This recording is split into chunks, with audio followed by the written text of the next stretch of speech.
Maagang nagising si Teresa. Ang katahimikan sa paligid ay parang binabasag ng tunog ng tibok ng kanyang puso. Mabigat, magulo, masakit.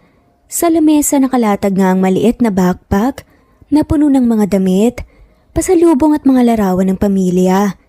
Sa tabi ng bintana tahimik na nag-aayos si Dante ng thermos. Makikita sa mukha niya ang tensyon.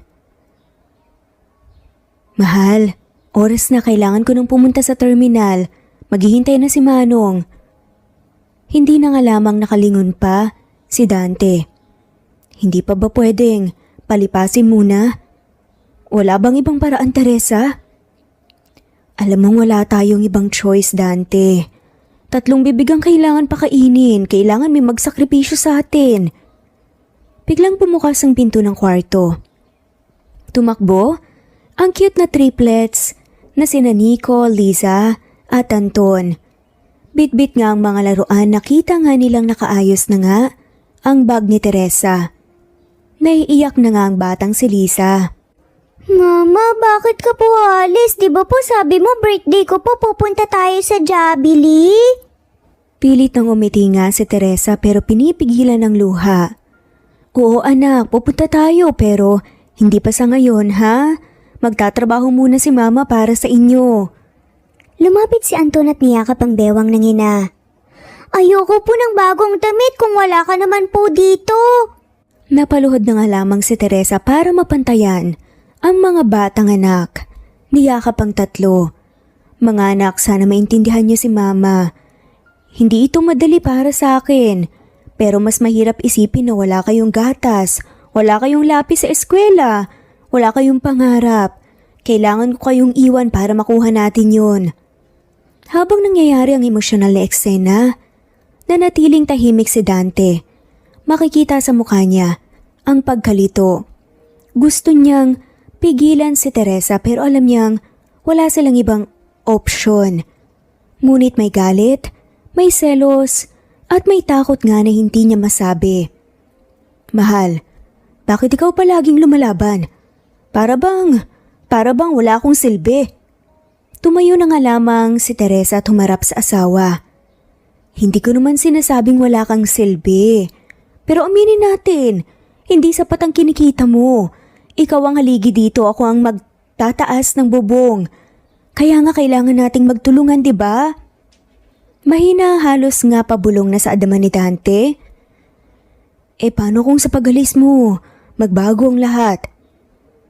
Kung magbabago man, sana hindi ang pagmamahal mo. Dahil kahit ilang milya pang pagitan natin at tiwala mo ang kailangan ko. Laban ito para sa atin. Biglang may bumusina nga sa labas. Dumating na nga si Manong driver na magsasakay nga kay Teresa. Umiiyak si Liza. Si Anton ayaw bumitaw. Si Nico tahimik lang at nakatitig kay Dante na parang humihingi ng tulong. Niluhod muli ni Teresa ang mga anak. Makinig kayo kay Papa, ha? Magiging mabuting bata. Mag-aaral ng mabuti, makikinig sa matatanda. Lagi yung tatandaan, lahat ng ginagawa ni Mama ay para sa inyo. Sa adaman ni Liza, Promise po Mama, hindi po kita kakalimutan kahit araw-araw po kitang hindi makita. Ibibili mo po ba ako ng robot yung tulad po nung nasa TV? saad naman ni Anton. Tumawa ng mahina na nga lamang si Teresa at pilit. Oo naman anak, pag-uwi ko may robot ka, may Jollibee tayo at may yakap na walang katapusan. Huling lumapit si Dante. Tumitig silang dalawa, tahimik at malalim. Sa wakas niyakap nga ni Dante si Teresa. Mahigpit, tila ayaw nang pakawalan pa. Pangako mo babalik ka. Huwag mong hayaan na ang layo ay sirain tayo. Tumangutang si Teresa, sabay ngumiti. Ang dapat mong panghawakan, yung tiwala mo sa akin. Hindi lang pangako ang bitbit ko kundi pangarap natin. Sabay haplos sa mukha ng asawa. Pagkalag nga ng yakap mabilis na umalis si Teresa at sumakay ng sasakyan. Habang papalayo lumingon siya sa bintana, nakita niyang umiiyak ang mga anak. At si Dante, hawak ang kanilang litrato, nakatingala sa langit na parang nagdarasal. Ngunit habang humaharurot ang sasakyan, hindi niya alam ang tiwalang inalagaan niya sa puso unti-unting mabubuwag, masisira at mapapalitan ng lamat na pilit niyang ibabangon pagbalik. Mainit, mabigat ang hangin. Sa bawat sulok ng mansyon ng mga Al-Mutairi, makikita ang lahat ng klase ng luho, mga gintong kurtina, marmol na sahig at chandelier na parang araw nga sa kisame. Pero para kay Teresa, ang bawat araw ay isang pagkakulong sa ginintoang hawla. Isang buwan pa lamang siya roon, isang buwan bilang OFW, pero parang taon na nga ang pagod at hirap na nararamdaman sa katawan at puso. Sa bawat utos ng among babae, puro kutsa at insulto. Sa bawat kilos, tinitignan siya mula ulo hanggang paa, parang wala siyang halaga. Ngunit mas masakit ang tahimik na tingin ng kanyang among lalaki. Si Malik. Isang araw habang naglilinis siya ng silid nito, nagsimula ang bangungot. Mabagal nga ang lakad ni Malik, nakasarang pinto sa likod.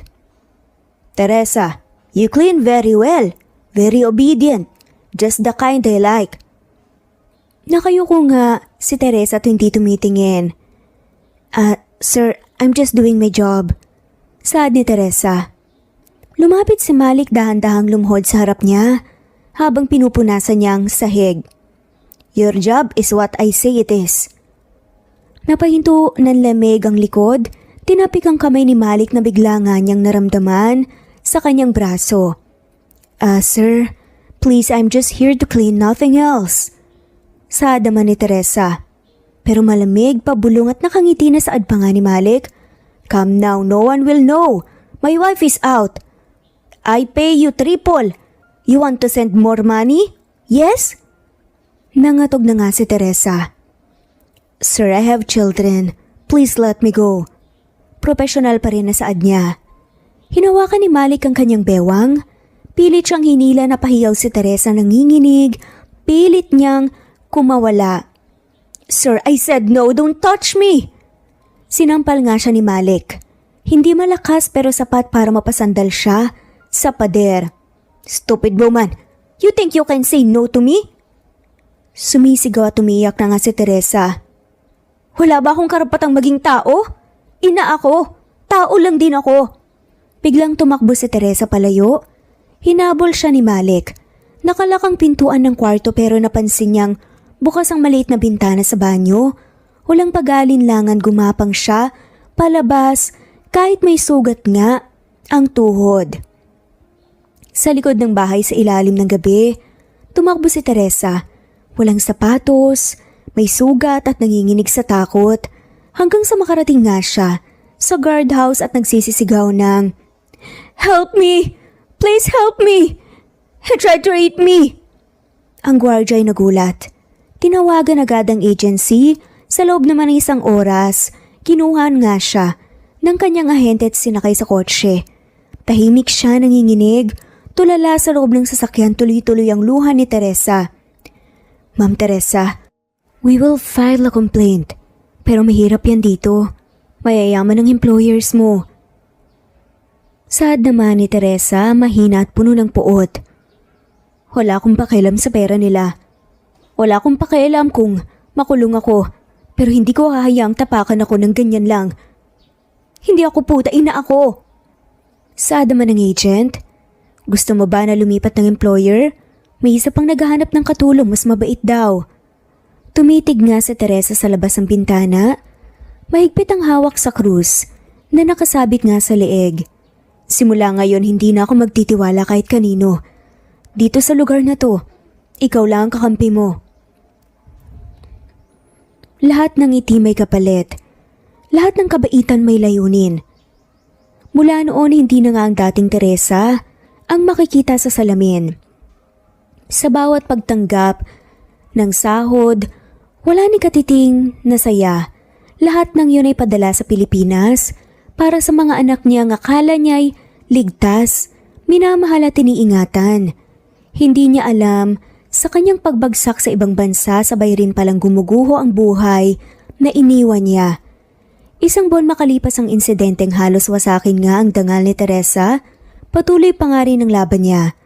Sa kabila ng mga pilat, sa katawan at puso, hindi siya tumigil, buwan-buwan nagpapadala siya ng pera para sa pamilya. Sa kabilang dulo naman ng mundo, sa bayan ng San Roque, masaya si Aling Rosa, ina ni Dante, habang inaabot ng remittance center ang sobre ng pera. Saad nga ng teller, "O Aling Rosa, heto na po ulit ang padala ni Ma'am Teresa, malaki-laki ngayon ha."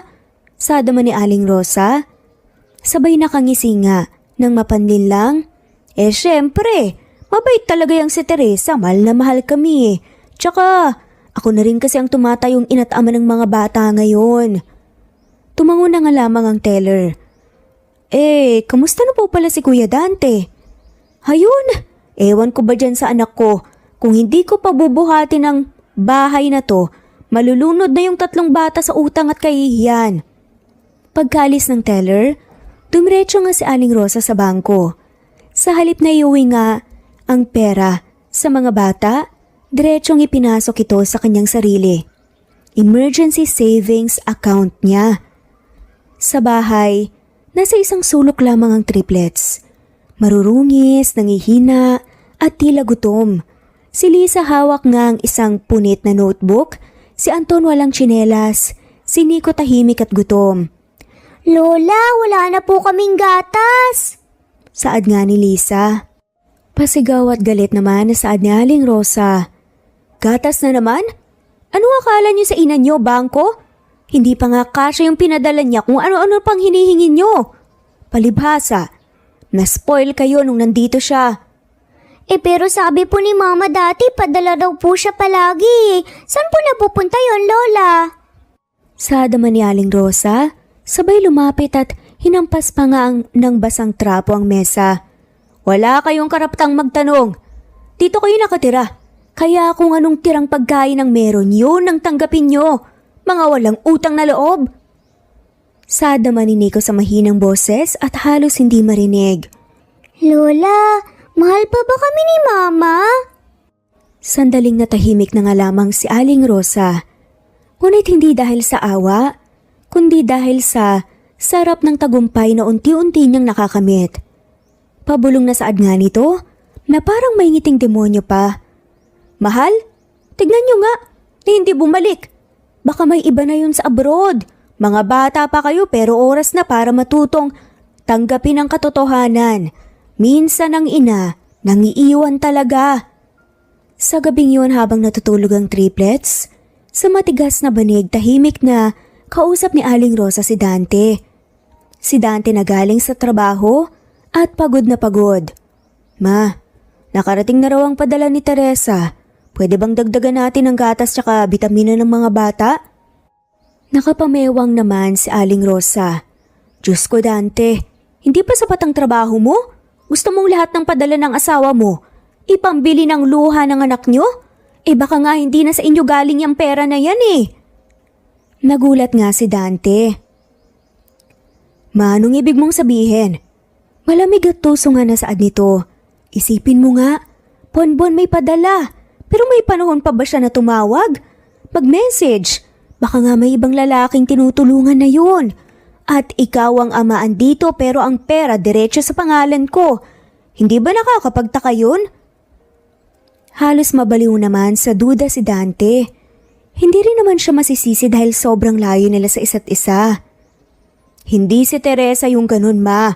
Kilala ko siya, hindi siya ganun." Saad naman ni Aling Rosa. "Kilala mo? Kung kilala mo siya, bakit mo siya pinayagang umalis? Ang babaeng lumalayo sa asawa, sa anak malamang, hindi pamilya ang pinipili." Nanginginig sa galit at kalituhan naman na saad ni Dante. "Ma, tama na. Hindi ko alam kung saan mo hinuhugot yung mga hinala mo pero..." Pumagit na naman si Aling Rosa at may diin na saad. "Makinig ka, Dante. Habang ako ang nag-aalaga sa anak mo, habang ako ang tumatayong ina sa bahay na to, ako ang mas dapat mong paniwalaan. Hindi yung babaeng nagpapadala lang ng pera pero iniwan kayong gutay-gutay." Samantala, Sa Dubai habang hawak ni Teresa ang litrato ng triplets at ng kanyang asawa, nakatanggap siya ng mensahe mula sa isang kakilala sa bayan. At saad nga dito sa mensaheng to? Teresa, may usap-usapan dito. Sabi raw ng biyanan mo hindi mo na raw mahal si Dante. Alam mo ba, sabi pa may kinakasama ka na raw sa Dubai, totoo ba yun? Nanginig naman ang kamay ni Teresa at unti-unting napuno ng galit. Anong klaseng kasinungalingan to? Tumayo siya, tumitig sa salamin na papikit. Aling Rosa, kung akala mo hindi ko malalaman, mali ka.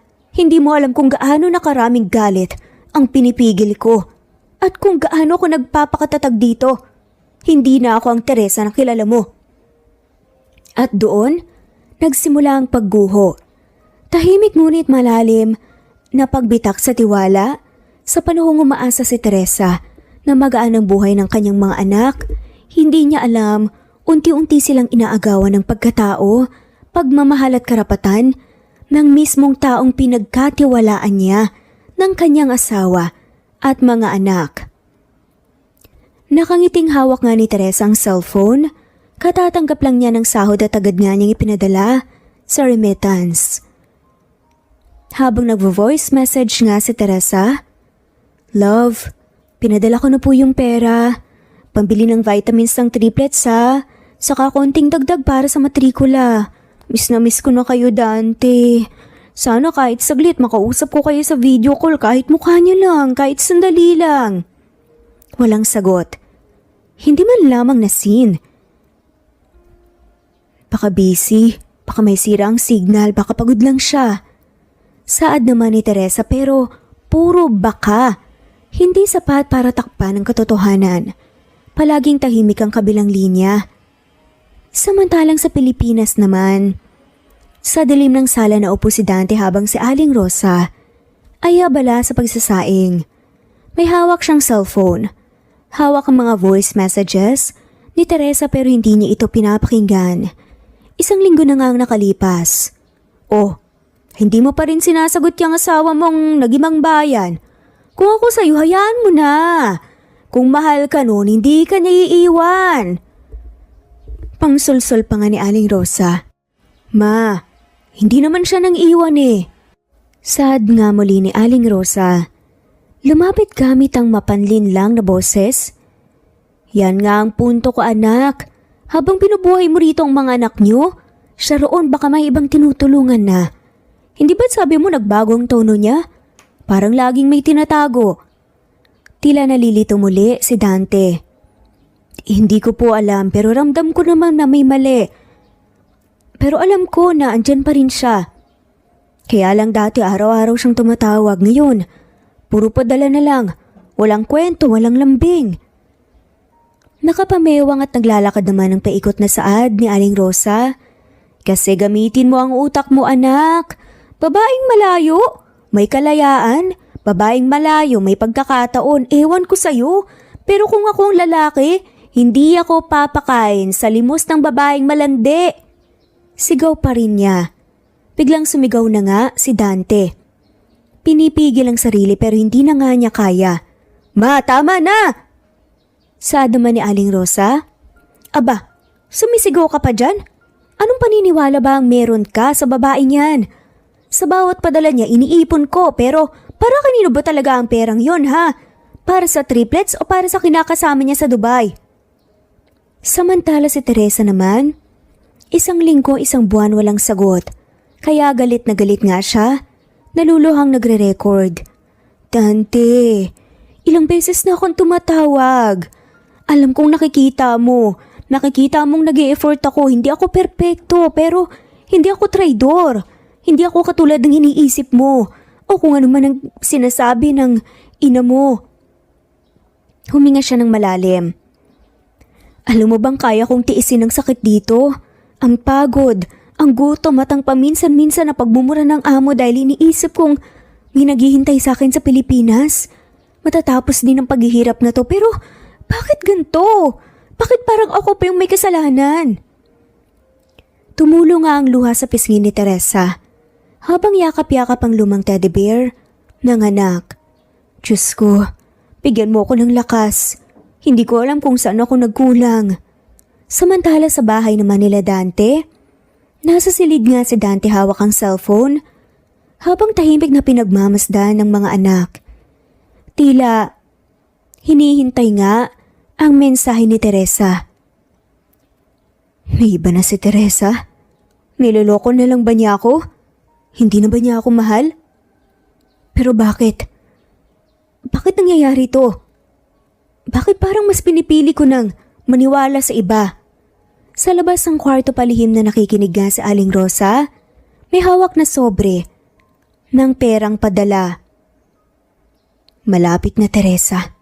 Konti na lang at ako na lang ang matitira. Samantala sa San Pedro, Laguna, 3:00 ang madaling araw, nakasakay ng tricycle si Teresa. Bitbit ang 2 malalaking maleta, puno ng pag-asa. Sa bawat kadyat nga ng makina, bumibilis ang tibok ng kanyang puso. Sa isip niya, yayakapin na nga niyang mga anak niya. Kakain sila ng sinigang na baboy at magkukwentuhan ng masaya habang madaling araw. Pero pagdating sa harap ng bahay nila, madilim, tahimik at may bagong kandado nga, ang gate. Parang nagtataka na nga si Teresa. Kinatok niya ang gate ng may kaba. Dante, Ma, nandyan ba kayo? Mga anak, si Mama na to. Pero walang sagot. Lumapit ang kapitbahay si Aling Marites. May dalang tabo. Ay, Day! Nakauwi ka na pala. Diyos ko, Teresa. Pasensya na ha pero wala na sila dyan eh. Hindi mo ba alam? Saad pa nga ni Aling Marites na nagtataka rin. Nanlaki naman ang mga mata ni Teresa. Anong ibig mong sabihin, Aling Marites? Yung mga anak mo. Pinalayas ng biyanan mo si Aling Rosa. Ilang buwan na rin hindi mo raw tinatawagan si Dante. Kaya yun, pinapaniwala niya lahat ng tao na iniwan mo na silang lahat. Halos mapasigaw nga si Teresa. Hindi totoo yan. Hindi ako umalis para lang tumakas. Pinaghirapan ko yung bawat sentimong pinadala ko. San si Dante? Nasaan ang mga anak ko, alam mo ba, Aling Marites? Si Dante, ayun sumama na ulit sa nanay niya. Diyan sa kabilang barangay, doon na sila tumitira. Yung mga anak mo napulot ng tita mo. Naku, gutom na gutom daw ng dalhin. Teresa, hindi ko alam bakit nagkaganyan. Akala ko ayos kayo. Nanginginig na ang buong katawan. Akala ko nga rin, Aling Marites eh. Akala ko pamilya ako dito. Samantala ilang oras ang lumipas, si Teresa basang-basa ng ulan nakatayo sa harap ng bahay ng kapatid ni Dante kung saan siya natunton. Kumatok nga siya at may bumukas ng pinto si Dante tulala. Teresa? Tanong nga niya. Wag mo kong tere-teresahin dyan ha, Dante. Nasaan ang mga anak ko ha? Bakit ka ba umuwi nang walang pasabi? Anong pasabi ang kailangan ko sa asawang hindi na sumasagot sa kahit anong tawag o mensahe ko? Napayo ko si Dante. Nalilito siya.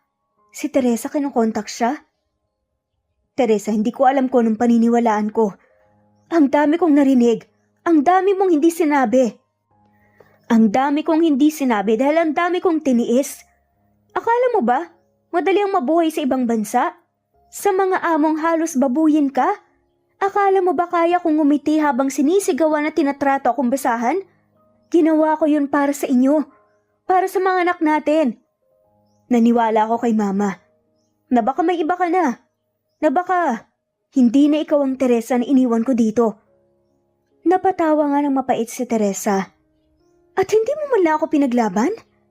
Hindi mo man lang sinubukang alamin ng totoo? Hindi mo ko pinagkatiwalaan, Dante. Nag-iwas ng tingin si Dante. Hindi ko alam kung paano. Natakot ako, nasaktan ako. Tumingin ng diretso sa mata niya. Malamig ang boses. At habang ikaw abala sa damdamin mo, Dante, pinalayas ng nanay mo ang mga anak natin. Gutom, nilalamig, inalipusta at wala ka. Natahimik nga si Dante. Teka, pinalayas? Nasaan sila ngayon? So pinaikot ka nga talaga ng biyanan ko. Kung hindi mo nga alam, wag mo nang itanong pa. Iba na ang Teresa na nasa harapan mo ngayon. At hindi mo ito kayang buuin lang sa sorry. Ilang hakbang mula sa loob lumabas nga si Aling Rosa. Mataas pa ang kilay, may hawak na tasa ng kape. Aba, kung hindi pa pala bumalik ang Reyna. Tapos na ba ang kabit-kabit sa ibang bansa? Kamusta? May naipon ka ba para sa sarili mo o binigay mo na lahat sa lalaking banyaga? Huminga ng malalim nga si Teresa, nanginginig ang boses sa galit. Wag na wag mong idadamay ang pagkatao ko sa lason mong dila, Aling Rosa. Kung may kabit man dito, ikaw yun sa pera ko. Kinamit mo mga anak ko. Kinamit mo ang asawa ko para saan? Para sa sarili mong kasakiman. Abang, tapang mo, dati-rati iyakin ka lang. Ngayon marunong ka na palang sumagot. Anong klaseng inang umaalis sa bansa at iniiwan ng anak? Paghahamon pa nga ni Aling Rosa, na parang wala man lang pagsisisi sa mga ginagawa niya. Ang ina na gumagapang sa hirap para lang mabigyan sila ng kinabukasan. At habang inaakala kong may tahanang uuwian pa sila, pinalayas mo sila na parang mga aso. Mahina namang tanong nga ni Dante. Ma, ano to? Totoo ba? Natahimik sa Aling Rosa pero pilit pinapagtanggol ang sarili. Gusto ko lang kayong iligtas sa babaeng yan.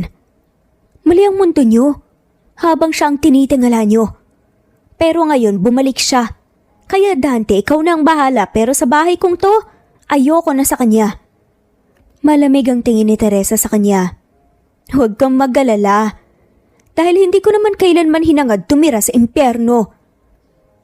Tinalikuran nga ni Teresa silang dalawa, basang-basa ng ulan. Walang matutuluyan pero may apoy sa loob ng kanyang dibdib na hindi basta mamamatay. Isang hapon, ulan na likabok at lamig ng pangungulila ang bumalot kay Teresa habang binabagtas ang masikip na eskinita ng Sitio San Juan. Bitbit ang kaunting gamit at pagkain, halos hindi nga siya humihinga habang palapit nga sa barong-barong na tinutuluyan nga ng kanyang mga anak. Ayon kay Aling Marites, doon sila pansamantalang isinilong ng isang matandang kapitbahay matapos silang palayasin ni Aling Rosa. Mahina ang boses, nanginginig. Mga anak, sana tamang sinabi ni Marites. Sana kayo nga ang nandyan. Kumatok nga siya habang kinakabahan, pero puno ng pag-asa. Ilang saglit pa bumukas ang pinto, isang matandang babae, si Aling Dory ang lumabas. Ikaw si Teresa, no? Diyos ko anak, salamat at nakarating ka na rin, halika. Halika't makita mo na sila. Dahan-dahang pumasok si Teresa sa loob madilim, amoy amag at kahirapan. Sa sulok nga, nakatalukbong nga sa kumot ang tatlong bata nang marinig ang boses ni Aling Dory. Sumilip si Lisa. Sumunod si Nico pero si Anton nanatiling nakatalukbong lang. Nanginginig may luha. Lisa, Nico, mga anak ako to si Mama. Sad naman ni Lisa sa mahinang boses at halos hindi makatingin sa ina. Mama? Umiiyak na parang matagal nang pinipigil na saad naman ni Nico. Mama! Mama, dumating ka na po. Buti naman po dahil kailangan ka po namin. Tumakbo nga si Nico at niyakap nga ang ina at kasunod si Lisa pero si Anton, hindi. Sad na nga lamang ni Ate Teresa habang lumalapit dito. Anton anak, ako to si Mama mo. Pero gamit ang mahina at malamig at galit na boses. Bakit ngayon ka lang? Matari na saad nga ni Anton. Nagulat naman si Teresa. Hindi niya to nakikitang mangyayari. Anak, pinilit ko. Araw-araw akong nagtrabaho, lahat ng pera ipinadala ko sa inyo para sa ikabubuti niyo. Umangat nga ang mukha ni Anton dahil may pasa nga sa gilid ng labi niya. Akala mo ba hindi ko alam, Mama? Akala mo hindi ko narinig si Lola Rosa? Sabi po niya iniwan mo na raw kami. Sabi niya wala ka ng balak bumalik. Na may iba ka na raw na ibang pamilya sa bansa. Hindi mo na po kami mahal.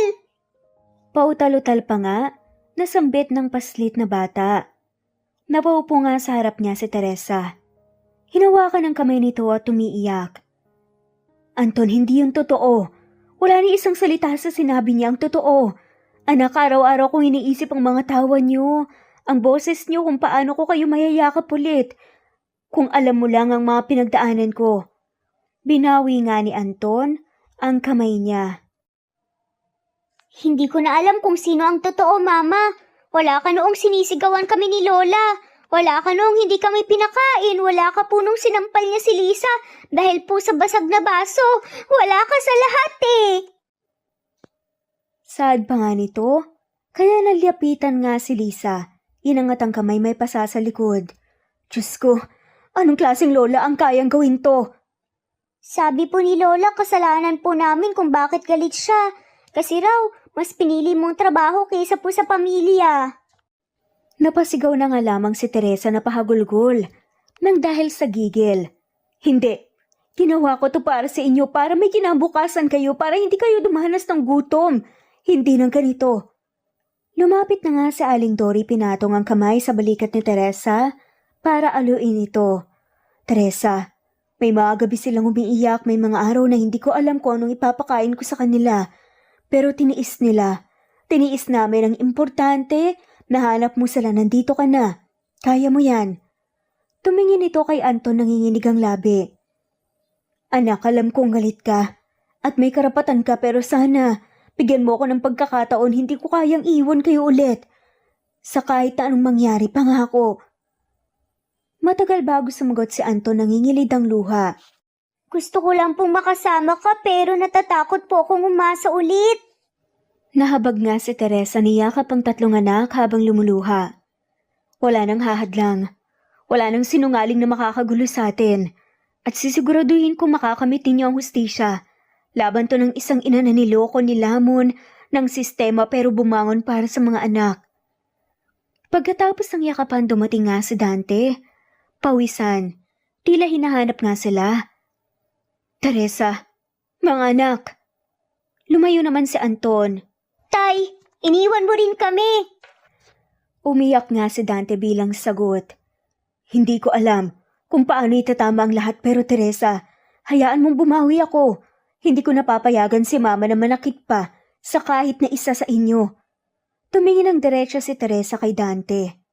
Hindi ko alam kung kailan ko mapapatawad ka, Dante. Pero para sa mga anak natin, maaari tayong magsimulang muli.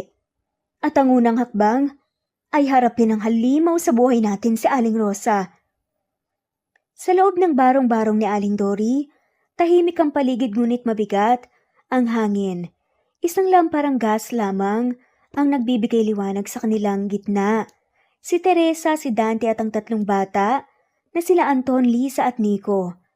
Mahigpit nga ang tono, nakatitig kay Dante. Ngayon, Dante, dapat bumawi ka sa mga anak mo. Malabig nga ang tinig na pinipigilan ng galit ni Anton. Tay, tuwing umuulan sinasadya ni Lola Rosa na isara ang bintana at iwan kaming basa. Tapos sasabihin niyang parusa raw yun kasi masama raw kami. Kasi raw iniwan mo kami sa isang babaeng salbahe. Napatras nga at nagulantang si Dante. Anong? Wala akong kaalam-alam. Pumatak naman ang luha ni Lisa at nanginginig ang boses. Isang beses nga po binasag ko po yung platong may tira pa. Hindi ko lang naman po sinasadya, nadulas ako. Pinalo niya po ako sa hita ng kutsara na bakal. 2 araw kong hindi po makalakad ng maayos. Natakot po akong sabihin sa inyo kasi sabi niya, subukan mo lang magsumbong, ibebenta ko kayo sa mga ngalakal.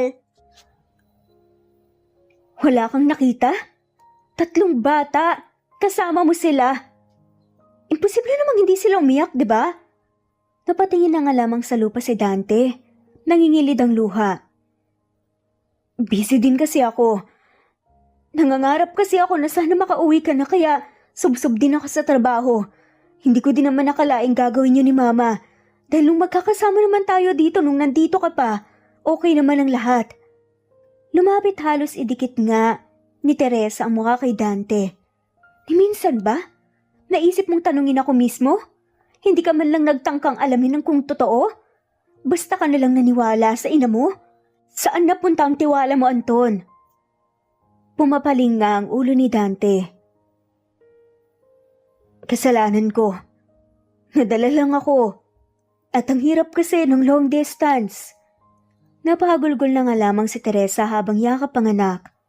Ang buong akala ko nasa mabuting kalagayan kayo. Pinilit kong lunukin ang bawat pang-aabuso ng amo ko sa Dubai. Dahil lang akala ko maayos kayo rito, akala ko ligtas kayo. Tumayo nga si Anton at tumitig kay Dante. Tay, hindi pa kami sigurado kung mapapatawad ka namin pero isa lang po ang gusto naming mangyari ngayon. Harapin po si Lola Rosa. Oo, hindi na rin ako mananahimik pa. Ako mismo ang kakaharap sa kanya. At kung kailangan kahit ako pa ang magpatunay laban sa kanya, sa barangay o sa korte. Matatag nga ang tingin ni Teresa. Huwag mong sabihin gusto mong bumawi. Ipakita mo, huwag puro salita. May 3 batang nagdusa. Pati na rin ako nagdusa. Dapat managot siya. Lumapit nga si Dante sa mga anak. Mula ngayon ako nang magbabantay sa inyo. Maghihintay ako kahit gaano katagal. Hanggat hindi ninyo ako kayang yakapin ulit, mananatili akong nagsisisi. Sa gabing yun walang himala ng kapatawaran, ngunit nagsimulang mabuo ang paninindigan. Sa susunod na araw harapin nga nila si Aling Rosa. Maagang umaga, halos mabuwal nga ang gate sa lakas ng pagbukas ni Teresa. Wala nang pag-alinlangan nagliliyab ang galit sa kanyang dibdib. Kasama niya sila Dante at ang 3 bata. Malalim naman ang paghinga ni Teresa, sumisigaw sa labas ng bahay. Aling Rosa! Lumabas ka dyan! Hindi na kita kayang palampasin pa! Pumailan lang ang katahimikan. Nakataas naman ang kilay ni Aling Rosa na lumabas. Oh, bumalik ka na naman. Anong kailangan mo, ha? Umalingaw-ngaw nga ang sampal na binigay ni Teresa kay Aling Rosa. Wala kang karapatang bastusin ako. Wala kang karapatang sirain ang pamilya ko.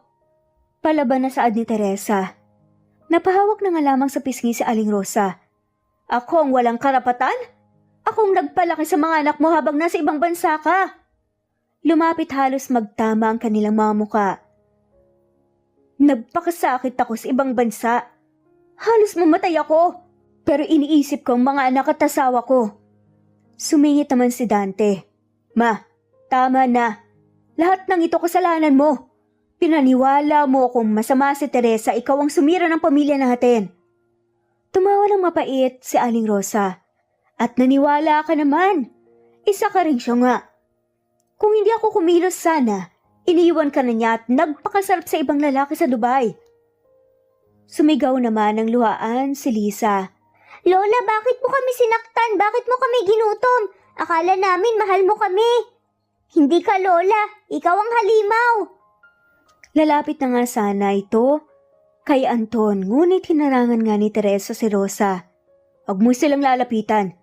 Dito ka, harapin mo ako. Nagpupuyos sa galit si Teresa. Inipon mo ang pinadala ko buwan-buwan. Pinalayas mo ang mga anak ko.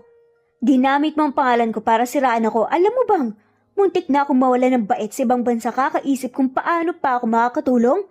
Pero ikaw, tunay na traidor. Sumigaw sa Aling Rosa. Kasi wala kang silbing asawa. Malamya, mahina. Kaya kahit kailan hindi ka dapat naging bahagi ng pamilya ko. Saad pa nga nito. Bakit hindi mo ako kinampihan, Dante? Bakit? Lingon naman ni Teresa kay Dante. Lumuhod nga sa harap ni Teresa ito at umiiyak. Patawad, Teresa. Naging duwag ako at mahina. Hindi niyo ako pwedeng alisin. Ako ang may-ari ng bahay na to, wala kayong karapatan. Saad naman ni Aling Rosa. Nilapitan nga ni Teresa si Aling Rosa. Ang lahat ng to ilalaban ko sa barangay. Sa korte, lahat ng to. Pag-aari namin. Pinaghirapan ko sa ibang bansa. Saad nga ni Teresa. Sabay-sabay namang nagsalita ang triplets. Gusto po naming makuha ang hostisya, Inay. Para po sa lahat ng tiniis namin. Pati na rin po para sa inyo. Nagliparan nga ang chismis sa buong barangay. Matapos ang tagpong yun, maraming mata ang nanunood. Ngunit wala nang pakialam si Teresa. Sa gabing yun, hindi pa tapos ang gera. Ngunit nagsimula na ngang magtindig ang mga sandata ng hustisya. Isang araw, mahina nga ang tinig ni Dante na lumapit nga kay Teresa. Pwede ba kitang makausap? Kahit sandali lang? Pero lumamig nga ang pakikitungo ni Teresa sa kanyang asawa na hindi man lang sila ipinaglaban. Matagal na ako naghihintay ng usapan, Dante. Pero nung kailangan ko ng sagot, wala ikaw ginawa. Umupo nga sa tabi niya si Dante. Alam kong wala akong mukhang maihaharap sa inyo. Sa'yo, pero kailangan mong marinig to. Teresa, nagkamali ako. Hindi lang minsan. Pero, alam mo naman na mahal ko kayo, di ba? Napatingin nga sa kanya ang babae. Akala mo sorry lang ang katapat ng lahat? Sorry lang sapat na? Habang ginugutom ang mga anak natin, habang pinalalayas sila ng sariling ina mo? Anong ginawa mo, ha? Napayo ko si Dante. Wala akong lakas nun, gulong-gulo ako. Tumayo nga si Teresa at galit. Hindi ako huminto sa pagtawag sa'yo. Sinadya ng nanay mo na sirain ang SIM card ng anak natin. Pati nung sa'yo, habang mini-message kita, kinokontrol niya. Sinadya niyang putulin ang ugnayan natin at ikaw? Walang tanong-tanong. Iniwan mo ko. Gaano kadali para sa'yo na talikuran ng 7 taon nating sakripisyo? Pati na rin ang mga anak natin. Nilalabanan ni Dante ang pagiyak. Araw-araw ko itong pinagsisisihan, Teresa. Araw-araw kong sinasabi sa sarili ko, kung hindi ako nagpatalo baka buo pa tayo pero wala akong magagawa sa nakaraan. Ang meron lang ako ay heto, ang kasalukuyan. Humihingi ng tawad, lumalaban kahit akala ko huli na. Lumapit si Teresa. Hindi mo ako pinagkatiwalaan, Dante. Kaya sinira mo rin ang tiwala ko. At hindi basta-basta nakukuha ang tiwala. Pinaghihirapan yon. Alam ko Teresa. Kung papayag ka, gusto kong itama ang lahat. Kahit gaano kahirap, kahit gaano katagal. Tumango si Teresa. Bahala na. Hindi ko alam. Ayokong mapanood na magdusang anak natin ulit. Umiyak na nga lamang si Dante. Patawad, Teresa, kahit hindi mo ako kayang mahalin ulit. Kahit hindi mo ako patawarin. Kahit mabuo lang tayo. Umiling nga si Teresa. Hindi yan sapat sa ngayon. Hindi dahil mahal pa kita. Kailangan kong hayaan ka ulit. Ang kailangan namin makita kung hanggang saan mo kaya manintigan. Kung hanggang kailan ka magtitiis para makuha ang tiwala ko, ang tiwala namin. Lalaban na ako ngayon para sa anak ko. Nang gabing yun, umalis nga si Dante ng luhaan. Si Teresa naman kahit kinuyumang puot at lungkot, pinilit pagtibayin ang sariling puso. Dahil para sa isang inang minsan nang binali, wala nang lugar sa puso para sa baka. Tanging katotohanan, hustisya, at ang muling pagtayo ang kanyang pinili. This time, pipiliin naman niya ang kanyang sarili, ang kanyang mga anak. Samantala sa isang maliit na kanto ng bahay nakaupo si Teresa, malungkot at tila nawala ng lakas. Ang mga mata niya, na minsan puno ng pag-asa, ngayon puno na nga ng luha at pagod. Dumating si Dante, umupo sa tabi niya, ang mga mata puno ng pagsisisi. Ngunit ang mga salitang nais niyang sabihin ay tila natigil sa kanyang lalamunan. Alam mo ba kung anong nararamdaman ko? Kung anong nararanasan ko tuwing umaga, tuwing gabi? Kung anong pakiramdam na ang buong buhay ko ay umikot sa pagpapadala ng pera? Pero sa kabila pala ng lahat ng yun, pati pamilya ko, pati ikaw, kinakaligtaan akong sagipin. Isang araw saad nga ni Teresa, nang muling dumalaw nga si Dante sa kanila na may dalang bulaklak at mga tsokolate at pasalubong para sa mga anak nila. Teresa, alam kong hindi ko na kayang ibalik pa yun. Pero walang araw ni hindi kita pinagsisisihan. Umiling na nga lamang si Teresa. Wala kang pagkukulang, Teresa. Akong nagkulang. Ako ang hindi nakinig. Kaya ginagawa ko tong lahat. Saad pa nga nito. Lumuluha nga si Teresa at parang nahahaplos na nga ang puso niya. Kaya humihingi ako ng tawad. Sana mapatawad mo ko ulit. Binanggit nga ng mahinang tinig ang matay na mumugto. Paano ako magpapatawad kung sa tuwing babangon ako, ang nakikita ko ang mga anak ko na puno ng takot, puno ng sugat at may trauma. Tinutok nga ang mga mata kay Teresa. Ang puso nga ni Dante, tila nadurog. Hindi ko matanggap na ginugol ko ang mga taon ko sa pagiging bulag. Ang gusto ko lang naman mapauwi ka. Kaya ako subsob sa trabaho noon. Naiintindihan kita. Pero tapos na yon at masakit pa rin, Dante. Samantala sa loob ng isang maliit na opisina ng abogado, nakaupo si Teresa. Ang kanyang galit at sakit ay malinaw sa kanyang mukha. Ang abogado niya ay si Attorney Mendoza. Tahimik na nag-aayos nga ng mga dokumento habang ang mga kapitbahay na saksi sa pang-aabuso ni Aling Rosa nakatayo sa tabi niya. Mabigat ang pakiramdam ng lahat sa silid at hindi na nga kayang pigilan pa ni Teresa ang kanyang emosyon. Puno nga ng galit ang boses niya, matalim ang tingin. Attorney, hindi ko siya mapapatawad. Hindi ko kayang tumahimik na makita ang ginawa niya sa mga anak ko. Gusto kong magsampa ng kaso laban kay Aling Rosa sa lahat ng kasalanang ginawa niya. Tahimik na tumingin nga si Attorney Mendoza kay Teresa. Teresa, naiintindihan ko ang galit mo at tamang desisyon mong lumaban. Pero kailangan nating tiyakin ang mga ebidensya.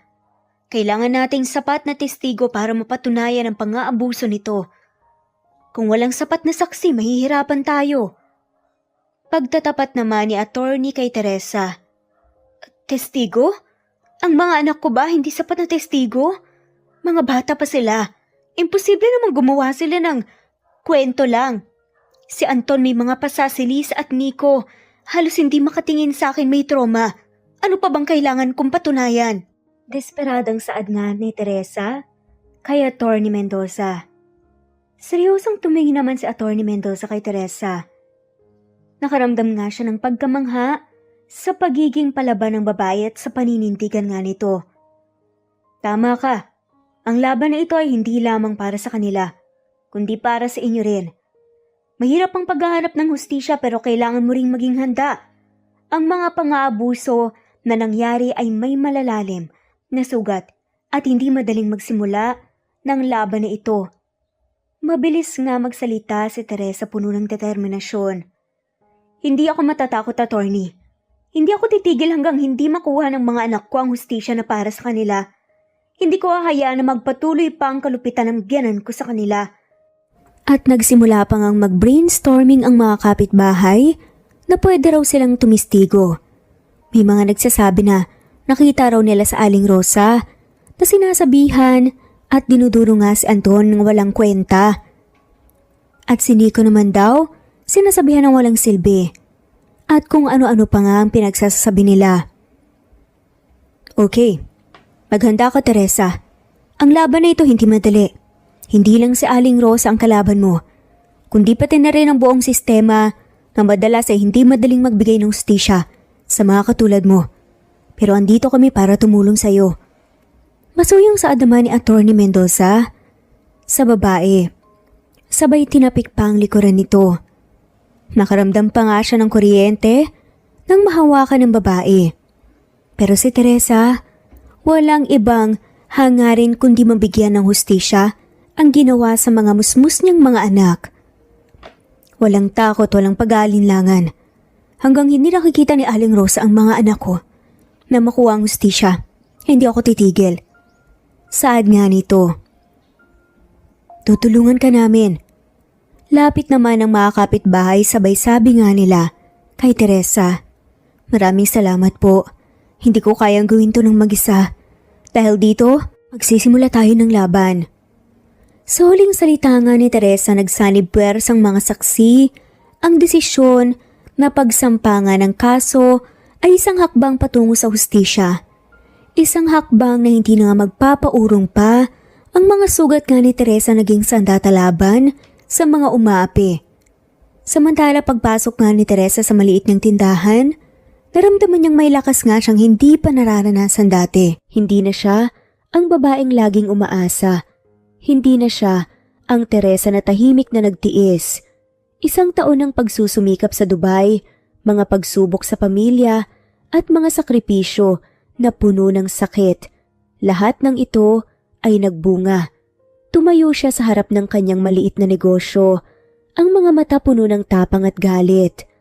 Habang iniisip ni Teresa ang mga hindi malilimutang pangyayari sa buhay, napansin niyang siya'y napagod. Pero sa parehong pagkakataon, naging mas malakas siya. Hindi na siya ang babaeng maghihintay ng tulong kay Dante o kay Aling Rosa. Ang tanging laban na kaya niyang harapin ngayon ay ang para sa mga anak niyang patuloy na lumalaban sa buhay. Binuksan ni Teresa ang mga kahon ng paninda. Nagsimula na siyang magbenta ng gulay, prutas at ilang mga pagkain. Ngunit bago siya makapagtapos ng lahat ng kailangan, narinig niya ang pamilyar na tinig. Pumasok sa tindahan, si Dante, malungkot na naglakad. Teresa, pwede ba tayong mag-usap? Huwag mong gawing ganito ang lahat. Hindi mo na kailangan patagilid na magtulungan. Gusto ko pa rin tumulong sa inyo. Walang emosyon na sa adaman ni Teresa. Hindi mo ba naisip, Dante, kung gaano kabigat ang dinanas ko? Namin, kung gaano kahirap magtrabaho sa ibang bansa. Sa tingin mo ba, kaya mong gawin yan para sa ina mo? Saad pa nga ng babae. Lumapit nga ng isang hakbang si Dante. Alam kong hindi madali pero kakayanin ko. Mapatunayan ko lang sa'yo na handa akong magbago, na nagsisisi ako sa lahat. Wala kang karapatang magsalita ng ganyan, Dante. Wala kang karapatang magmakaawa. Kung noon kaya kong patawarin ka pero ngayon, hindi pa muna. Teresa, please patawarin mo naman ako. Sad nga nito, sabay may daladalang kung ano-ano nga para kay Teresa at para sa mga anak. Hindi mo nga ako pinagkatiwalaan, nagtiwala ko sa'yo. Pero pinagpalit mo ako sa pangsisira ng nanay mo. Alam kong mali, Teresa. Pero please, wala nang balikan, Dante. Wala na akong pakailam ko anong mangyayari sa'yo. Ang mahalaga ngayon ay ang mga anak ko. Tumahimik na nga lamang si Dante. Bakit ganito ka katigas sa akin? Ano, matigas? Hindi ko alam kung ano ang sinasabi mo, Dante. Ikaw nga, naging matigas sa akin nung sinusubukan kitang kontakin. Ang tensyon sa pagitan nilang dalawa ay tumindi, ngunit si Teresa ay hindi na alintana. Nagsimula na siyang magsimula ng isang bagong buhay at hindi na siya ang babaeng maghihintay na lang. Pinilit niyang tapusin ang lahat ng hindi pagkakasunduan kay Dante at ginawa niya ito sa paraang kayang magpatibay sa kanya. Habang patuloy na bumangon si Teresa, ang tindahan ay nagsilbing simbolo ng kanyang lakas. Sa bawat paninda na inilalagay niya, sa bawat hakbang na nilalakad niya, ipinapakita niya na ang laban ng ina ay hindi matitinag. Isang araw, may dumaan na kapitbahay na tumigil sa tindahan. Siya'y si Aling Concha na palaging may alam sa nangyayari sa buong barangay. Tinuturo nga ni Aling Concha ang paninda ni Teresa. Teresa, mabuti at meron ka ng negosyo. Huwag mong kalimutan hindi pa tapos ang laban mo. Aling Concha, hindi ko na kailangan magpatuloy pa sa pakikisalamuha sa kanila. Ang laban ko ay hindi para sa kanila. Ang laban ko para sa mga anak ko. Tapos na ang lahat. Hindi ko na kailangan ng approval nila. Saad nga nito, habang pinag-uusapan nga nila, ang mga kaibigan ni Teresa na mismong nang na-judge sa kanya at nanlalait dahil sa ginagawa nga niyang panlaban, sabihanan niya, "Ay naku, mabuti na lang at malakas ka, Teresa. Pero mag-ingat ka pa rin. Ang mga tao na tulad ni Aling Rosa, hindi natatapos sa ganito lang. Napakaitim ng budhi nun eh. Wala na akong kinakatakutan paling. Concha, hindi na akong babaeng palaging takot sa kanya. Ngayon, ako nang mamamahala sa buhay ko at hindi ko na sila papayagang sirain pa kami. Matapang na saad nito. Pero sa paglipas nga ng panahon, habang kumikilos nga sila para sa magiging kaso nga ni Aling Rosa, unti-unti rin namang nagpaparamdam si Attorney Johnny Mendoza kay Teresa. Tila yumayabong nga ang kanyang love life. Pero para sa kanya, hindi nga niya priority ito. Ganon din si Dante sa kanya. Lagi nga siyang sinusuyo. Pero masyado pang maraming ginagawa si Teresa para harapin ang kanyang buhay pag-ibig. Ang focus niya ngayon ay ang kanyang sarili at ang kanyang mga anak. Siguro kailangan matapos muna ang kanyang mga problema para unahin muli ang pag-ibigan nila ng kung sino man. Lumakas pa ang loob ni Teresa. Ang kanyang laban ay hindi lang para sa mga anak niyang matagal nang nawalan ng ngiti, kundi para sa sarili niyang kalayaan at dignidad. Pinili niyang magtayo ng buhay mula sa wala, at ito ang unang hakbang sa kanyang mas matibay na kinabukasan. Ang laban ng ina ay hindi lamang para sa anak, kundi para sa kanyang pagkatao, para sa muling pagbangon mula sa mga sugat ng nakaraan. Gabi na nang maglakad pa uwi si Teresa mula sa tindahan. Ang bawat hakbang ay puno ng bigat mula sa nakaraan. Pero nang pumasok siya sa bahay, nakita niyang nandoon si Dante. Muling nabuhay sa kanyang isipan ang mga alaala ng mga masasayang sandali, pati na rin ang sakit at pagkatalo. Tumayo si Dante mula sa sofa at naglakad papalapit muli kay Teresa. Sinusubukan pa rin kuhanin ang loob niya. Teresa, matagal nang walang kulay ang buhay ko. Hindi ko kayang mawala ka. Hindi ko kayang makita kang lumayo sa akin. Sa mga anak natin. Ako nang nagkamali pero sana mabigyan mo ako ng pagkakataon. Hindi ko kayang mawala ng lahat. Tumingin kay Dante ito. Ang puso niya ay tumalon pero ayaw niyang pansinin yun. Bakit kahit may nagpaparamdam sa kanyang iba, ay ang asawa pa rin niya na hindi nagtiwala sa kanya ang tinitibok ng puso niya. Dante, matagal ko nang tinalikuran ng pangako mo. Masyado ako nasaktan. Hindi ko alam kung paano pa kita mapapatawad o kung kaya ko pa bang magtiwala.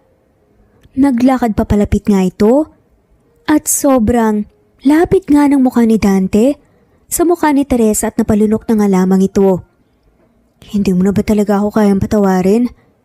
Hindi mo ba nakikita? Wala akong ibang hangarin kundi ang makasama ko ulit. Miss na kita. Pwede bang magsama tayo ulit? Sobra nga ang kabog ng dibdib ni Teresa. Umiwas na nga lamang siya ng tingin. Kahit nga parang naaakit na siya. Hindi ko alam, Dante. Nagulo mo na ang lahat eh. Ang mga pangarap ko, ang mga anak natin, lahat ng pinag-usapan natin na plano natin nawasak. Teresa, hindi ko kayang mabuhay nang wala ka. Isang gabi lang. Sana maging tapat tayo sa ating nararamdaman. Parang hindi ko na kaya eh. Pagkatapos ng lahat ng nangyari, gusto ko magkasama naman tayo. Para kay Teresa ay parang double meaning nga ang sinasabi nito at parang nanigas nga siya sa kanyang kinatatayuan. Hindi kita sasaktan, Teresa. Hindi na kita iiwan. Sana lang bigyan mo pa ako ng pagkakataon na ipakita na nagbago na talaga ako. Saad nga nito, sabay nilapit na nga niya ng tuluyan ng kanyang labi sa labi ni Teresa at hinalikan nito ng masuyo. Nung una nga tinutulak pa nga siya ni Teresa, pero wala na nga siyang nagawa pa dahil naramdaman nga niya ang determinasyon ni Dante at ang passionate na halik na binigay nga nito sa kanya at tila nadala na nga lamang siya. Pagkatapos nga ng halikan yun, na tila puno ng pagmamahal. I'm sorry, Teresa. I'm sorry. Sumubsob na nga lamang si Dante sa palad niya dahil mali na pilitin nga niya si Teresa. sa ayaw ngang gawin ng babae. Umupo lang naman si Teresa sa isang sulok ng sala. Ang dibdib niya ay mabigat, pero sa unang pagkakataon nakaramdam muli siya ng kulay ng buhay niya na pinaramdam nga ni Dante na karapat-dapat pa rin siyang mahalin at alagaan. Ngayon, ang tagal-tagal na nga niyang lumalaban para sa kanyang anak, para kay Dante at para sa kanyang pamilya. Nang muli siyang halikan ni Dante ay parang naramdaman niya ang muli niyang importansya bilang babae. Malalim na nga lamang itong huminga. Dante, binigay ko ng lahat sa'yo. Ang katawan ko ang pangarap ko pero halos walang matira. Ngayon, binubuo ko muna ang sarili ko. Sa mga salitang yun, isang matinding katahimikan ang bumalot sa pagitan nila. Naramdaman ni Dante ang bigat ng kanyang mga pagkakamali. At si Teresa nga, ang bighati ng kanyang puso ay nagdesisyon na magpatuloy muna mag-isa. Umalis na nga muna si Teresa na walang lingon-lingon. Iniwan ng isang Dante na naglalakad patagilid, puno ng hinagpis at pagnanasa. Ang gabi na iyon ay puno ng mga hindi nasabi, mga tanong at mga pusong sugatang pareho. Ang mga pagsubok ay patuloy, ngunit ang laban ng buhay ay nagpatuloy sa isang mas bagong anyo. Hindi na si Teresa ang babaeng naghintay ng tulong. Isa na siyang mandirigma, handa na muling magsimula. Kahit na walang kasiguraduhan sa hinaharap, si Dante ay umupo sa isang sulok ng bahay, nakatingin sa mga larawan ng mga anak nila ni Teresa, kasama sa mga alaala ang mga masayang sandali, ngunit pati na rin ang kabiguan ng kanyang mga desisyon at ang matinding kasalanan niya kay Teresa. Isang linggo matapos ang pagkatalo sa laban sa pagitan nila ng kanyang ina, nagdesisyon siyang lumayas mula sa bahay nila, iniwan ang lahat para patunayan na kaya niyang magbago, hindi lang para sa pamilya niya, kundi para kay Teresa. Pero hindi nga akalain ni Dante na magkakaroon pa pala siya ng kaagaw sa puso ni Teresa. Walang iba kundi si Attorney Johnny Mendoza. Dahil isang araw, nag-effort nga si Attorney na bumisita kila Teresa. Kinukuha din niya ang loob ng triplets. Ngayon kausap nga niya si Teresa tungkol sa kaso. At pagkatapos nga nun, binigay na nga niya ang regalo nito para sa babae at para nga sa triplets. Attorney, sobra-sobra naman po ata tong pag-effort nyo. Dapat po kami na lang po na kliyente nyo ang pumunta sa opisina nyo eh. Pero dinayo nyo po kami dito. Nagtatakang saad nga ni Teresa. Nagulat nga siya nang biglang hawakan ni Attorney Johnny ang kamay ni Teresa. Teresa, I admire you so much. At pati na rin ang triplets na palapit na rin sa akin dahil dinadala mo sila sa opisina. And I think walang namang problema sa akin kung may mga anak ka na. Sana bigyan mo ako ng pagkakataon. Napaiwas na nga lamang ng tingin si Teresa dahil habang nilalapit ni Attorney ang sarili niya kay Teresa ay pakiramdam ng babae, nagtataksil siya kay Dante. At doon nga niya parang mas namimiss ang kanyang dating asawa, ang dati nilang samahan na puno ng pag-iibigan, ng pangarap at tiwala sa isa't isa. Samantala, hindi pa rin nila pinabayaan ang magiging kaso ni Aling Rosa. Pero nagkunwari sa Aling Rosa na may sakit sa buong barangay. Umaasa na gagamitin ito para mapatahimik ang galit na puso ng lahat, lalo na si Teresa. Isang linggo ang nakalipas mula nang magpanggap nga siyang mahina at walang kalaban-laban. Pinagsama-sama niya ang mga kapitbahay sa kanyang bahay, nagpapakita ng paminsan-minsang sakit at paghihirap. Ngunit sa likod ng mga luhat kawawang itsura, patuloy pa pala ang kanyang masasamang plano. Isang hapon dumating si Teresa at ang kanyang mga anak sa harap ng bahay ni Aling Rosa. Ang mga tao sa kanto nagsama-sama nagmamasid kung anong mangyayari. Sinadyang tinawag nga ni Aling Rosa ang atensyon ni Teresa. Umaasang lalapit nga ito para magmakaawa. Nagkunwaring mahina nga si Aling Rosa. Teresa, ano ba namang nangyari sa'yo? Alam kong malalim ang galit mo sa akin pero hindi ko na kayang makita ang sarili ko. Sa ganitong kalagayan, matanda na ako, may sakit. Malapit na akong mawalan ng lakas. Anak, kung kaya mo lang akong patawarin.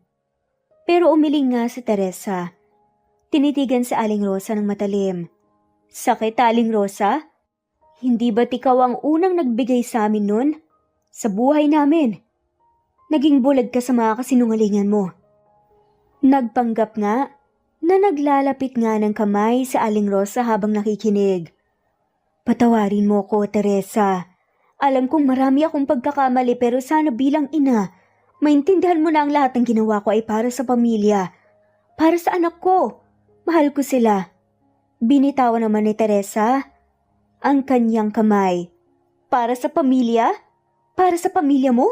Kung ganun, bakit ang unang ginawa mo ay sirain kami? Saan ang pagmamahal ang sinasabi mo? At hindi mo ba pamilya? Ang triplets? Ako? Hindi mo ba ako tinuturing na pamilya? Wala kang karapatang magpakumbaba at magmakaawa. Biglang isang kapitbahay ang sumingit mula sa likuran ni Teresa. Dala ang mga dokumento at ebidensyang nagsisilbing patunay ng mga krimen ni Aling Rosa. Ang mga tao sa kanto ay nagsimula ng magtipon-tipon, tinitignan nga ni si Aling Rosa na may galit sa mga mata.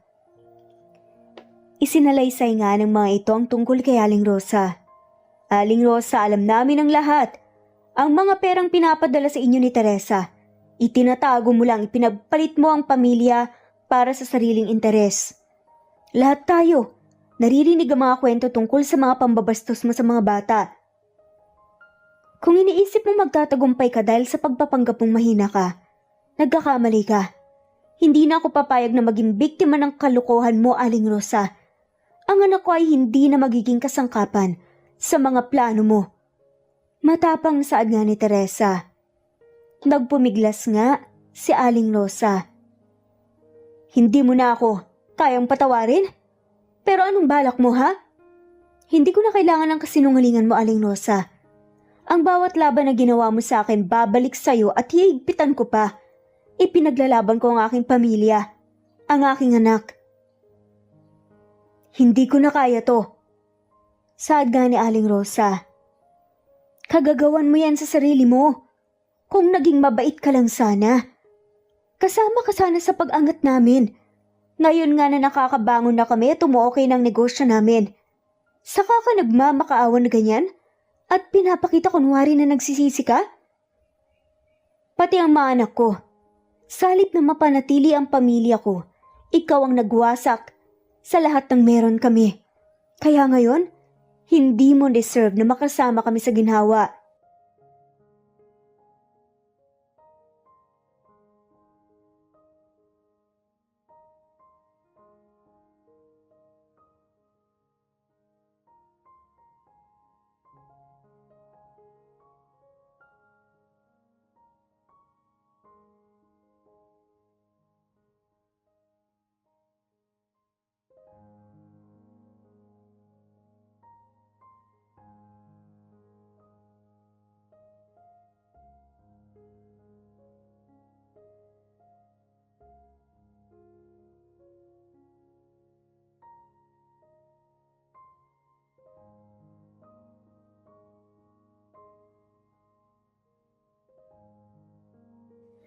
Teresa, anak, anong nangyari sa atin? Alam ko lahat ng sakit na idinulot ko sa iyo at sa mga anak mo. Hindi kayang suklian ng isang tawad. Pero gusto ko lang na maramdaman mong tunay ako nagsisisi. Hindi ko alam kung paano ko babawiin. Lahat ng galit ko ibinuhos ko sa inyo, patawarin mo ko. Saad nga ni Aling Rosa, habang si Teresa nakatayo nga sa gitna ng silid. Hindi siya tumitingin kay Aling Rosa. Ang malamig na hangin nga, na pumapailan lang sa paligid ng mga tao, nagbigay buhay nga sa katahimikan ng kanyang galit. Luha pagsisisi? Hindi ko alam kung anong klaseng pagsisisi yan, Aling Rosa. Ang nararamdaman ko lang ngayon ay hindi awa, kundi takot. Hindi lahat ng luha ay tunay. Minsan takot lang yan sa karma. Takot sa kaparusahan. At hindi dahil sa ginawa niya. Ang mga salitang yun ay tumagos nga sa hangin. Ang bawat pantig ni Teresa ay parang tinutuklaw sa Aling Rosa. Binabalikan ng mga taon ng pagsasakripisyo at pagdurusa. Sa kabila ng mga luha ni Aling Rosa, walang nagpapakita ng sinseridad sa mga mata ni Teresa. Teresa anak, hindi ko na kayang mag-isa. Wala akong magawa, ikaw lang ang natira sa buhay ko. Kayo ni Dante, kayo ng mga apo ko. Wala kang natira dahil sa kasalanan mo. Walang silbi ang iyong mga salitang pagsisisi kung ginamit mo lang ang lahat ng tao sa paligid mo para sa pansarili mong interes. Patawarin mo ko. Hindi ko alam kung anong klase ng pagsisisi yan, pero hindi ko yan matatanggap. Bumuntong hininga si Teresa. Naramdaman ang bigat ng mga emosyon sa kanyang dibdib. Ang mga kalungkutan na sinikap nga niyang itago, tumagos sa kanyang mga mata, dahil kahit papaano may puso pa rin naman siya. Lumuhod nga si Aling Rosa. Pero nang papatayuin na nga sana ni Teresa si Aling Rosa, may masamang binabalak pala ang babae dahil may hawak pala itong patalim. At akmang tatayo na nga sana si Aling Rosa para daliin nga si Teresa nang biglang pumagit na nga si Dante. Lahat ay nagulat. Lahat ay nagsasalita ng may galit sa boses dahil sa huli pinili pa rin gumawa ng masama ni Aling Rosa. Hinawakan nga ng mga lalaking kapitbahay nila si Aling Rosa para pigilan, pero huli na ang lahat dahil naibaon na nga ni Aling Rosa ang kanyang hawak sa likod ni Dante. Samantalang si Dante naman nakayakap lamang kay Teresa. Si Teresa nga nanginginig habang hawak ang likuran ng lalaki. Tila pinipigilan ng dugo na tumarak nga sa likod nito. Dante, bakit mo ginawa yun? Naluluha na nga nasigaw nga tiyak ni Teresa. Mahal kita, Teresa. Mahal ko kayo ng mga anak natin. Saad nga ni Dante.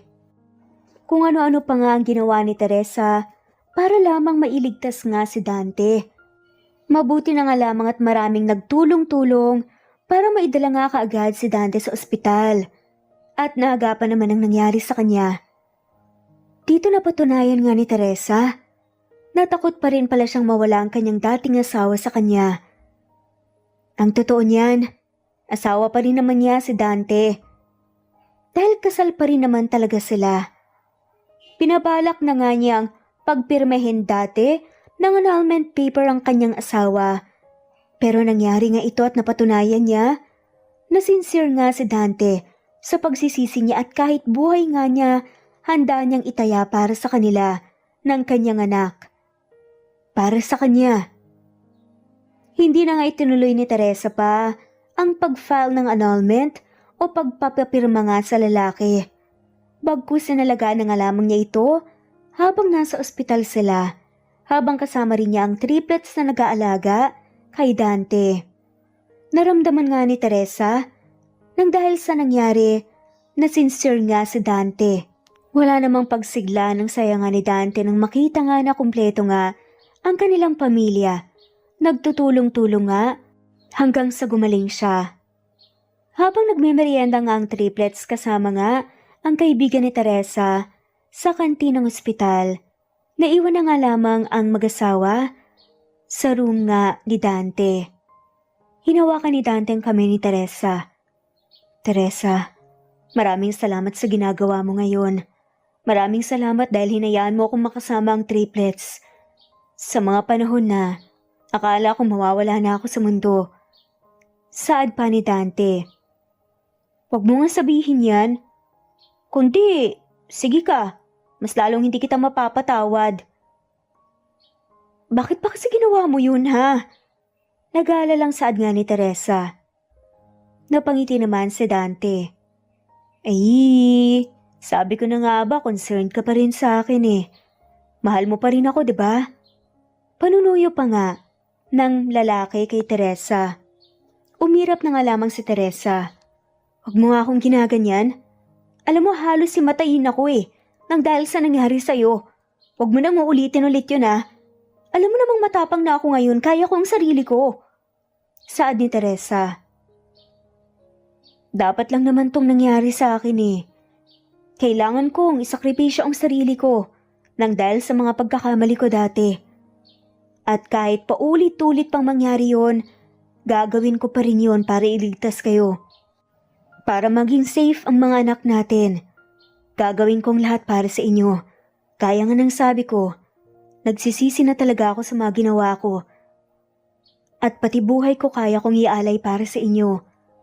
Madamdaming saad nga ng lalaki. Naluluhan na nga si Teresa nang makita niya ang itsura ng lalaki habang sinasabi yon. Samantala, pinagpatuloy nga ni Dante ang pagpapagaling sa tahanan nila. Ngayon buo na nga sila at magkakasama sa isang bubong. Samantala ang unang araw ng pagbabalik eskwela ng mga anak ni Teresa, puno pa rin ng tensyon. Habang naglalakad patungo sa paaralan ng mga triplets na sina Anton, Lisa at Nico, makikita nga sa kanilang mga mata ang takot at hindi pagkatiwala sa paligid. Naramdaman ni Teresa ang bigat sa kanyang puso habang nakikita ang trauma sa kanyang mga anak. Na para bang kahit na nagsakripisyo siya at si Dante para sa kanilang kaligtasan, ang takot ng mga bata hindi pa rin nawawala. Ang takot nila bunga ng mga taon ng pang-aabuso, hindi lang ni Aling Rosa. Habang pinipilit ngumiti sa mga anak, dahan-dahang inakbayan nga nito si Anton. Anak, hindi na tayo kailangan magtago pa o matakot. Ang bawat hakbang natin patungo sa eskwela ngayon, simbolo ng lakas natin. Kung dumaan tayo sa hirap, mas malakas tayo ngayon, mas matatag. Mama, natatakot po ako yung mga sinabi po ni Lola na kami daw po ang dahilan kung bakit po nagkagulo ang lahat. At kaya daw po niya ginawa yung bad deeds niya dahil daw po sa amin. Umiling-iling si Teresa, kumuyom ang mga kamay. Hindi mo kasalanan, anak. Hindi niyo kasalanan. Huwag mong isipin na kayo ang dahilan ng lahat ng nangyari. Ang tangi namang talagang may kasalanan nito ay si Aling Rosa. Mabuting anak kayo at hindi namin kayo pababayaan kaya huwag na kayong matakot. Naglakad naman si Lisa.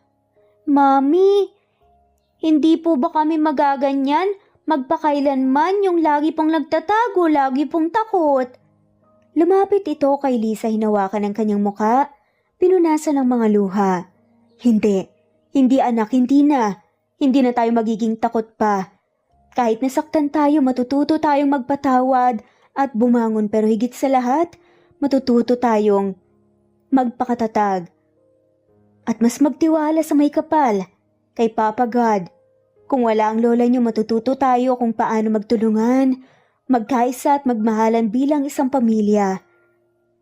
At sana wag na rin kayong magalit sa papa niyo at matakot, ha? Dahil nalaman niyo naman ang ginawa niya para sa atin. Niligtas niya tayo. Si Nico naman tahimik lamang, tinignan si Teresa. Ang kanyang mga mata ay puno pa rin ng katanungan, ngunit hindi na nga niya maipahayag ang nararamdaman. Hindi rin siya sigurado kung ano ang mangyayari sa kanila. Sa lahat ng mga nangyari, siya ang tila pinakamasakit na apektado. Pumigil sa luha, mahina ngunit matalim ang tinig ni Nico. Mama, paano po kung may mangyari na naman po sa atin? Paano po kung hindi na tayo magsama-sama? Umupo sa tabi ni Nico si Teresa, nagsimulang magkwento ng kanilang mga pinagmulan at kanilang mga pangarap na binuo nila ni Dante. Nico anak, walang makakapag-iwalay sa atin. Kung may magpapasakit man, magtutulungan na tayo. Hindi na alis si Mama ang buhay natin ngayon. Hindi na tulad ng dati. Hindi natin kailangan matakot pa. Dahil tayo ang magtataguyod ng sarili nating pamilya. Hindi na tayo papayag na may mangyari sa atin. Lalo ng mga bagay na hindi natin kayang kontrolin. Kailangan nating palakasin ang loob natin para sa isa't isa. At andyan na rin ang tatay nyo. Habang nakikinig ang mga bata, nakaramdam sila ng bagyang pagkalinga. Hindi nila lubos na intindihan ang lahat, ngunit sa mga salitang yun ni Teresa, naramdaman nila na may pag-asa pa. Masakit, mahirap, ngunit hindi imposibleng magbago. Pagdating nila sa paaralan, naiwan ang mga bata sa harap ng pinto. Ang bawat isa ay may mga alalahanin. Hindi pa rin makalimutan ang mga salitang binitawan sa kanila ng mga kamag-aral na nagbubulong-bulungan, mga tao na hindi nga nila alam ang nangyari sa pamilya nila pero puno ng panghuhusga. Mama, bakit po sila tumitingin sa akin ng ganon? Huwag mong intindihin ang tingin nila. Nandyan ako at nandyan si Lisa at Nico at ang tatay nyo. Magkakaroon tayo ng maraming magagandang araw, anak. Lumapit si Teresa kay Lisa. Mama, pakisabi po sa teacher na magtulungan po kami. Huwag kayong mag-alala. Hindi lang kayo ang may mga sugat. Kaya kayang-kaya ninyong mapagtagumpayan. Kahit na hinuhusgahan tayo ng tao, lahat ng nangyayari may dahilan. Yan ang isipin nyo. At kung mahirap man ang dinanas natin, matututo tayo sa mga aral na dala nito. At mas magiging matatag. Sa mga sandaling yun naramdaman ng mga bata na may isang mahalagang bagay na hindi nila kayang bitawan. Ang pagmamahal ng kanilang ina na siyang nagbigay nga sa kanila ng lakas upang patuloy na maglakad sa kabila ng lahat ng pagsubok. Ngunit ang mga takot at trauma, matagal mang mawala pero magsisilbing lakas naman sa kanilang mga pagbangon. Tandaan nyo, hindi kami titigil. Hindi ko kayo pababayaan. Ang mga anak ni Teresa bagamat puno nga ng takot at duda, naglakad patungo sa kanilang mga klase.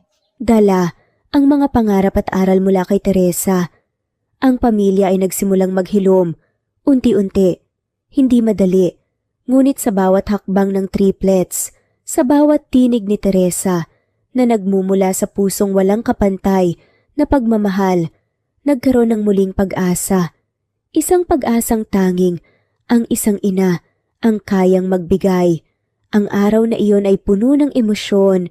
Nagkita sina Teresa at Dante sa harap ng isang maliit na kafe sa bayan. Habang naglalakad patungo sa isa't isa, ramdam ni Teresa ang bigat sa dibdib. Parang muling bumangon ang lahat ng mga sakit, tanong, at mga bagay na hindi pa nasasabi. Pero sa pagkakataong ito, hindi siya nagmadali, hindi siya nagtakip ng mga sugat. May bagong simula na parang nag-aanyaya sa kanila.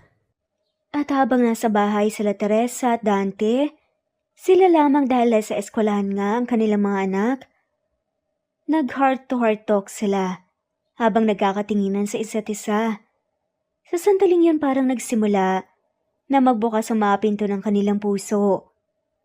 Hindi pa rin lahat ng sugat gumaling, pero may pagkakataon ng pananabik, isang pagkakataon para magbago, isang pagkakataon para muling magsimula. Dahil sa matinding damdamin na bumabalot sa kanila, unti-unting naglakad si Dante patungo kay Teresa. Walang salitang binitawan, ngunit ang mga kamay niya ay dahan-dahang lumapit sa kanyang balikat. Si Teresa, bagamat may kalungkutan sa kanyang mata, hindi rin napigilan ng sarili. Nang magtamang kanilang mga mata, isang malalim na pagnanasa, pagnanais na magpatuloy, at pag-asa ang sumiklab nga sa kanila. Kung magbabalik tayo, hindi ito magiging madali. Hindi ito magiging kasing bilis ng gusto natin. Pangako, Teresa. Pangako, gagawin ko talaga ang best ko. Saad nga muli ni Dante. Sa sandaling yun, nagyakap silang dalawa, hindi bilang mag-asawa na dati nilang kilala kundi bilang mga tao na naglalakbay patungo sa isang bagong simula. Isang simula na puno ng tanong, pero puno rin ng pag-asa at pagkakataon para magbago. Sa pagyakap nilang yon parehong nadama na may bagong buhay na nagsimula. Ang mga sugat ay hindi agad gagaling, pero ang mga hakbang na ginawa nila sa gabing yun ay naging unang hakbang patungo sa isang mas maliwanag na bukas. Muling nagtagpo ang kanilang mga mata, walang mga salita ang ipinagpalit pa. Ngunit ang init ng kanilang mga katawan ay nagsimulang magbigay ng liwanag sa madilim na silid ng kanilang mga puso. Si Teresa kahit na may pagdududa at takot ay napagod na rin sa pagpapasa ng mga bigat ng nakaraan. Si Dante naman bagamat pinuno ng pagsisisi, natutunan ng tunay na halaga ng pagpapatawad. Hindi pa ganap ang kanilang paghilom ngunit nagsimula silang maglakad sa landas ng bagong simula. Nagdadala ng mga aral mula sa nakaraan at pagnanais ng isang mas maliwanag na hinaharap. Sana wag na tayong magkamali muli. Saad nga ni Teresa habang nakayakap sa kanya si Dante at nakadantay naman sa braso ng lalaki ito. Hindi ko nagagawin yan, Teresa. Pangako. At wala na rin tayong dapat ikatakot pa dahil sa wakas, pinagbabayaran na rin ng ina kong lahat ng ginawa niya. Deserve niya yon. At ngayon naman deserve nating maging masaya at mamuhay na walang takot at walang pangamba. Ang kanilang mga hakbang ay naging sabay at bagamat hindi pa sila ganap na magkasama, nagsimula na ang isang bagong yugto ng pagpapatawad, paglaya, at ang hindi pa nasusukat na lakas ng kanilang pamilya. Sumikat ang araw na may dalang panibagong simula para sa pamilya ni Teresa. Pero kahit may liwanag na, hindi pa rin nawawala ang mga alaala ng nakaraan. Habang lumilipas ang mga linggo, unti-unti ring nagbabago ang takbo ng buhay nila. Ang pagbabalik nila bilang isang pamilya ay parang himala. Hindi man perpekto, pero matibay. Isang gabi, nagtipo ng buong pamilya sa bahay. Si Teresa, hindi na nahihiyang ipakita ang sakit na pinagdaanan. Sa halip, nakatayo siya bilang isang matatag na ina, isang babaeng alam na ang kanyang halaga at kung anong direksyon ang gusto niyang tahakin. Kasama si Dante, Anton, Liza at Nico, nag-usap silang magkakapamilya. Totoo, bukas at sama-samang harapin ang mga susunod na hakbang. Isang araw nga lumapit si Anton kay Teresa. Bigla nga itong nagtanong, Mama, iiwan mo pa rin ba kami? Hindi na ba po ba kami mapupunta sa ibang tao? Niyakap ni Teresa si Anton ng mahigpit at sabing sa matatag na boses, Hindi na anak, hindi ko na kayo iiwan, hindi ko na hayaang masaktan pa kayo. Ako ang magiging sandalan nyo at ang tatay nyo, tutulungan akong alagaan kayo. Lumuhod sa harap nila si Dante. May luha sa mata. Anton, Liza, Nico, hindi ko kayang burahin ang nakaraan. Madami akong pagkakamali pero pangako ko sa inyo mula ngayon, hindi ko na kayo pababayaan pa. Gagawin ko ang lahat para maging mabuting ama. Tumayo si Liza at tinitigan si Dante ng diretsyo. Paano kung masaktan ulit kami? Alam kong hindi sapat ang pangako, pero magtiwala lang kayo sa akin ngayon. Tumayo sa gitna si Teresa at tinignan ng mga anak ng buong tapang. Ito ang pamilya ko. Hindi kami perpekto pero gusto kong lumaban. Hindi lang para kay Dante kundi para sa inyong magkakapatid. Kayo ang dahilan ng lakas ko. Hinawakan ni Dante ang mga anak, puno ng pag-asa sa mata. Lalaban tayo ng magkakasama. Ano man ang dumating, hindi ko na kayo iiwan pa. Bahagyang umiti si Anton. Tatay, mama, basta magkasama tayo. Pamilya pa rin tayo, di ba? Oo naman anak. Basta't magkasama tayo, kakayanin natin ang lahat. Tumingin si Dante kay Teresa. May halong pangako ang boses. Mahal kita, Teresa. Alam kong mahirap to pero susuportahan kita. Magtutulungan tayo sa bawat hakbang. Tumingin kay Dante si Teresa ngayon may bagong pag-asa sa mata. Sa bawat hakbang magkasama na tayo. At habang tumatagal na matututo tayong maging mas matibay. Lalo na ngayon, na mukhang lumalago na ang negosyo natin. Sa kabila ng mga paghihirap o pagsubok na naranasan natin, at heto naman, marami namang blessings ang dumadating. Sabi nga nila, there is always a rainbow after the rain. Nagkatinginan nga silang lahat At sa gabing yon kahit may takot at hindi paganap, ang paghilom nagsimula na ulit silang magtiwala. Hindi man perpektong pamilya nila, pero ang pagkabuo muli nila, nagsilbing liwanag sa mga susunod na hakbang na tatahakin nila. Si Teresa na dati ay parang nawawala ngayon matatag na. Si Dante na minsang nagpabaya ay handa ng baguhin ang sarili. At ang mga anak nila, unti-unting bumabalik ang tiwala, hindi dahil sa mga salita kundi sa mga gawa. Mabilis na lumipas ang mga taon at heto sila ngayon, nagse-celebrate na sila Dante at Teresa ng 10th year wedding anniversary nila.